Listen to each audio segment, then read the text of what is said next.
All right, listener. Today we're diving deep into the heart of the Imperium's military, the Astra Militarum, or as most people know them, the Imperial Guard. You sent over some excerpts, and wow, there's a lot here about strategy. But I'm ready to tackle it. We'll be covering their organization, tactics, some of their history. Oh, and get this. Did you know the Guard is literally billions strong? We're talking more guardsmen than there are stars visible from Terra. It's hard to imagine, right, that kind of scale. What's interesting is how their role contrasts with, say, the Space Marines. Think of it this way. Space Marines, they're a scalpel. Precise, devastating. The Astra Militarum, their hammer. The hammer of the Emperor, yeah, I've heard that. But it can't just be brute force, can it? There's going to be more to it than just throwing endless soldiers at the problem. Well, at first glance, it might seem that way. The source even says, and I quote, "The sheer amount of force the Imperial Guard can bring to bear is devastating. But the key is how that force is used. We're talking attrition warfare on a galactic scale, wearing the enemy down through just relentless, unending pressure." So not just winning battles, but grinding the enemy down till they just can't fight back anymore? Exactly. And think of the psychological impact. Facing wave after wave of these determined guardsmen, knowing that for every one you kill, 10 more are ready to take their place. That's got to be as effective as any fancy weapon. But to get how they got to this point, we need to go back to their roots, back to the Great Crusade, when the Emperor was uniting humanity under his banner. Ah, the good old days, eh? Before the Horus Heresy messed everything up. Well, even then there were issues.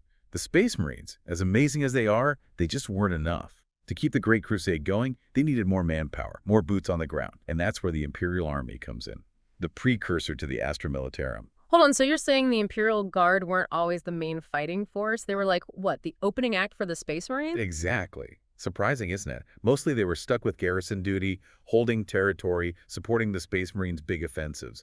Seen as necessary, but, well, a secondary force. Wow, puts their current role into perspective. Talk about things changing over time, especially given how eventful the Imperium's history is. And speaking of eventful, I'm guessing the Horus Heresy had a huge impact on the Guard's evolution, right? You're absolutely right. The Horus Heresy, that galaxy-shattering civil war, forced the Imperium to completely rethink its military. Had to learn from their mistakes somehow. Exactly. The Imperial Army, as it was called back then, got split into two distinct parts. The Astra Militarum, our focus today, and the Imperial Navy. By separating ground and naval forces, they created a system of checks and balances, making sure no one commander could ever have the kind of power Horus abused. Smart move. And that reorganization had to have lasting effects, especially when you think about all the different worlds the Imperium controls. Countless planets, all with their own cultures, environments. How do you even begin to manage an army pulled from so many different places? That's where regiments come in. Each one is specific to its planet, reflecting the culture, the traditions, even the environment of its homeworld. The diversity is incredible. You could have regiments of hardened desert warriors fighting alongside ice world soldiers, all united under the banner of the Emperor. Like if Earth had specialized armies from each country, right? Yeah. But dialed up to like 11. You've got your Siberian ice troopers, your Amazonian jungle fighters. It's crazy to even think about the logistics. And then, to make it even more complex, there's the Militarum Regimentum. Basically, it groups all regiments of a specific type from the same planet. So, for example, you could have the Valhalla Ice Warriors Militarum Regimentum, which is all the ice warfare regiments from that frozen world. All right, so we've got this insanely diverse army organized into planet-specific regiments, but what about the structure within a regiment? Is it like a typical army with platoons, companies, and so on, or does it get a little more, well, 40K? There's definitely a hierarchy. Yeah. But you're right, it's not always simple. Remember, we're dealing with potentially millions of different worlds, each with their own ways of waging war. Even the names for ranks can be completely different. But generally speaking, you've got your squad as the basic unit, led by a sergeant. Squads make up platoons, led by a lieutenant. Platoons make up companies, led by a captain. And all the companies together form the regiment, under the command of a colonel. So even with all the galaxy scale stuff, there's a familiar structure underneath it all. But wait a minute. If every regiment comes from a different planet and specializes in, say, jungle warfare or void combat, wouldn't that make coordinating them a nightmare? How do you get ice warriors and desert raiders working together effectively? That's where the brilliance of the Tactica Imperium comes in. It intentionally creates these specialized regiments, forcing them to cooperate and rely on each other's strengths. It's almost like they're designed with weaknesses to make sure no single regiment becomes too strong. The Imperium intentionally makes regiments with weaknesses. That's wild. It's like each regiment is a puzzle piece, meant to fit together with others to create a whole picture. Speaking of fitting together, is that where battle groups come in? Exactly.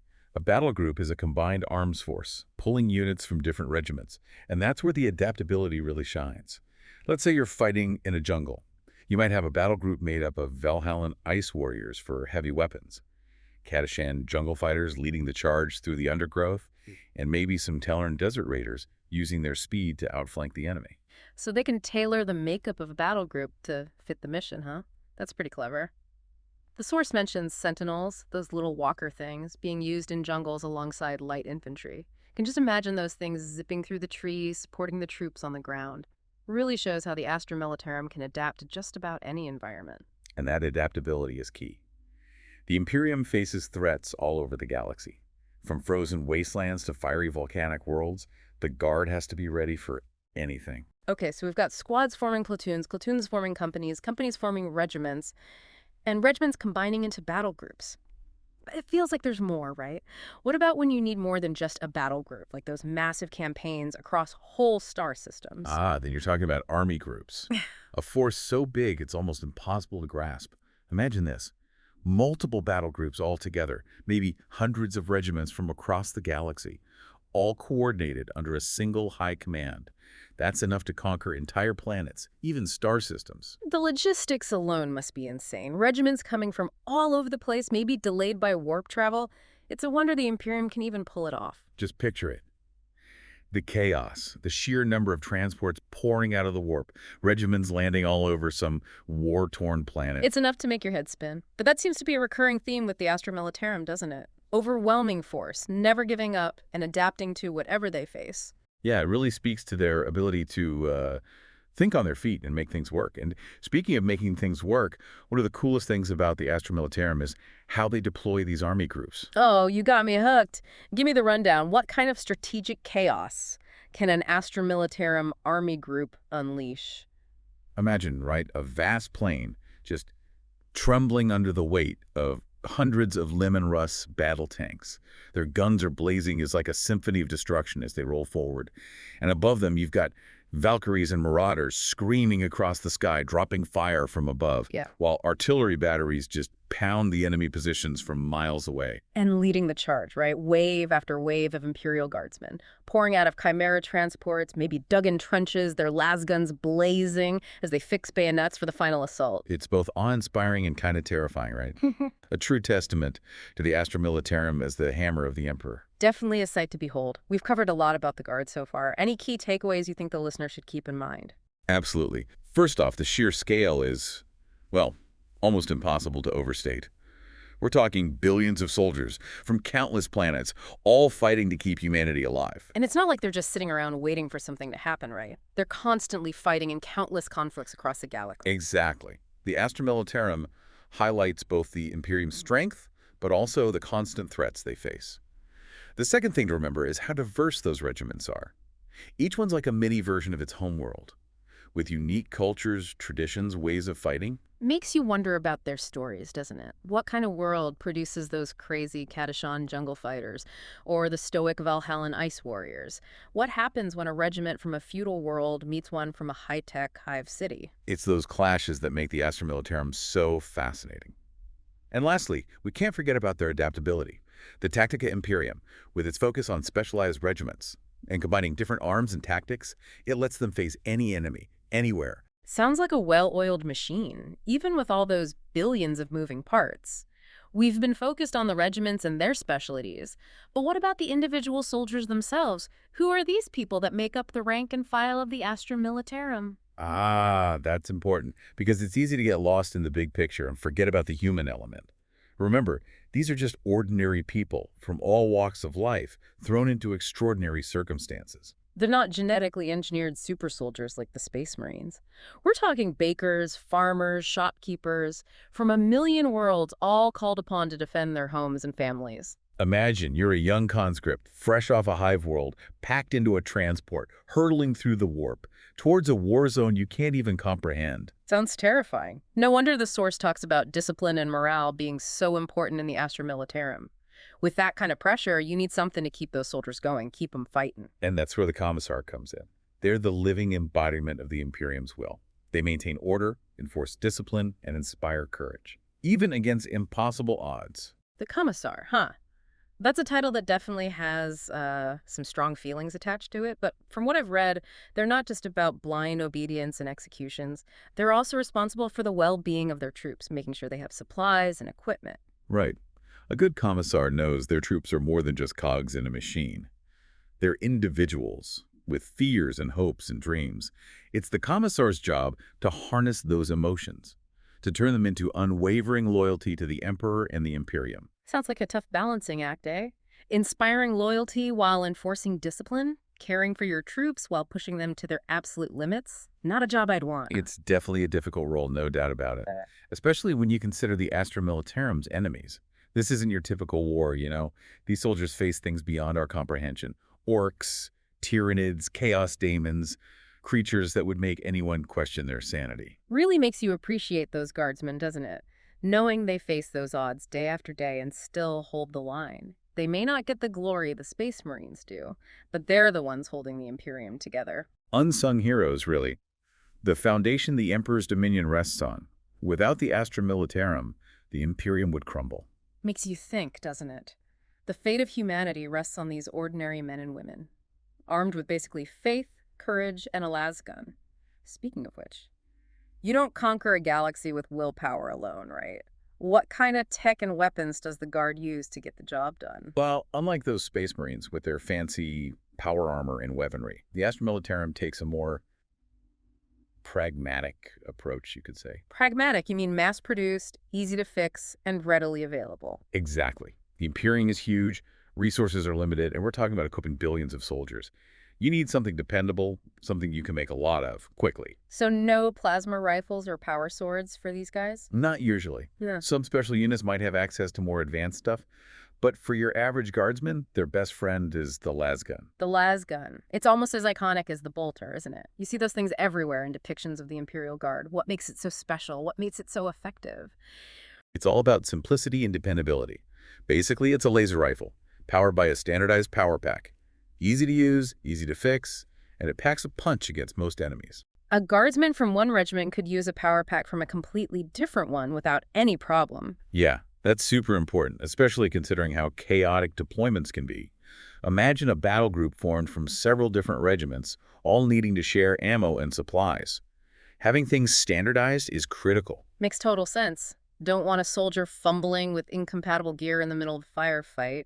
But the lasgun's just one part of the arsenal. What about heavier firepower? They need something to take on tanks and other armored threats, right? Well, for that, we have the las cannon. Basically, a bigger version of the lasgun, able to punch through thick armor. Like a handheld anti-tank rifle, right? Yeah. Just point, shoot, boom, enemy tank down. Pretty much, yeah.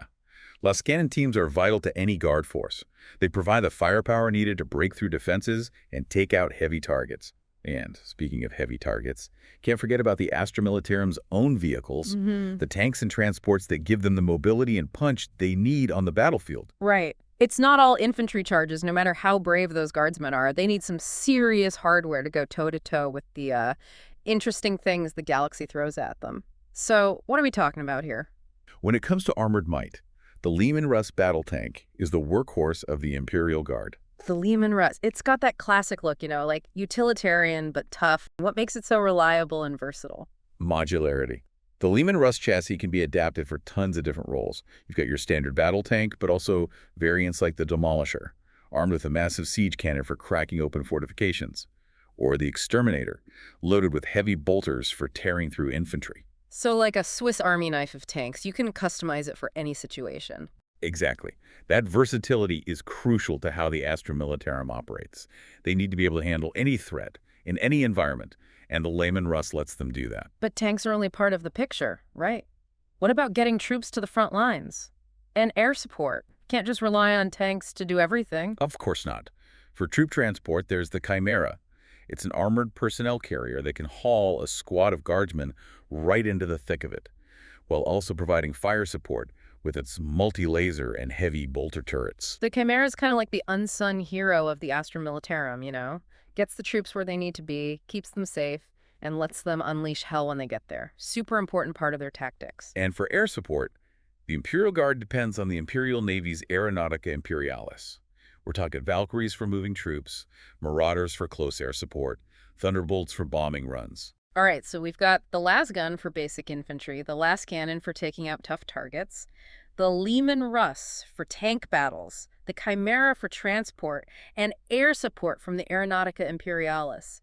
Sounds like the Astra Militarum's got all its bases covered. They do. And remember, this is just a glimpse into their arsenal. We haven't even talked about artillery, super heavy tanks, or the specialized weapons some regiments use. It's a lot to take in, isn't it? The sheer scale of the Imperium's military is mind-boggling. It is, but amidst all this talk of weapons and tech, it's important to remember the most important part of the Astra Militarum, the soldiers themselves. Right, the men and women who put their lives on the line every single day to protect humanity from, well, everything the galaxy throws at them. They're the ones that make this whole thing work. And it's their courage, their sacrifice, their unwavering determination that truly makes the Astra Militarum the hammer of the Emperor. Well said. A good reminder that even in a galaxy of advanced tech and super soldiers, it's often the ordinary soldier who makes all the difference. Really makes you think about the strength of the human spirit, you know? Even in a galaxy as, well, grim as Warhammer 40K, there's still that drive to survive, to fight back. It's easy to get lost in the numbers, right? Billions of soldiers, those huge war machines, the galaxy-wide war. But at the end of the day, every decision, every piece of equipment, it all comes down to the individual soldier, standing on some distant planet, facing down the darkness. I've always wondered about that. What goes through a guardsman's mind charging into battle, knowing they might be up against things that could rip a tank apart with their bare hands?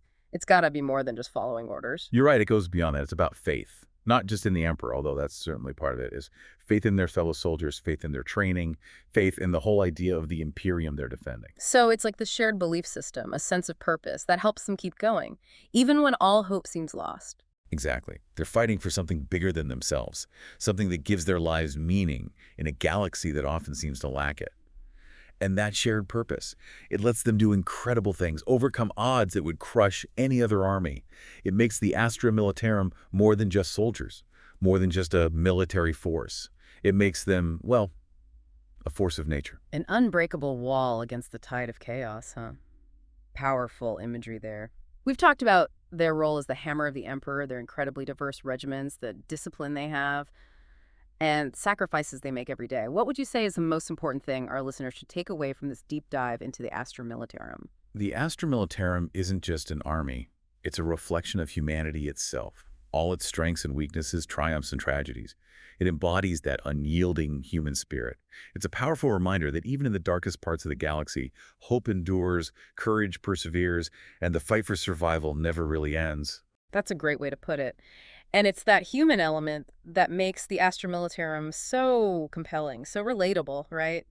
We see ourselves in their struggles, their wins, their losses. That's what makes them so fascinating to learn about. And to me, that's the true legacy of the Astra Militarum, a testament to the power of the human spirit, a force that even the most terrifying things of the galaxy can't wipe out. Well, listener, there you have it, our deep dive into the Astra Militarum, a force as vast and diverse as the galaxy itself. Shaped by a long history of conflict and change, we explored their origins, their organization, their tactics, their equipment, and most importantly, the spirit that drives them. And as you continue exploring the Warhammer 40K universe, keep this in mind. With all the variety we've talked about, what kind of world would you want defending your planet? Something to think about, isn't it? Definitely food for thought. And remember, this was just a glimpse into what the Astra Militarum has to offer.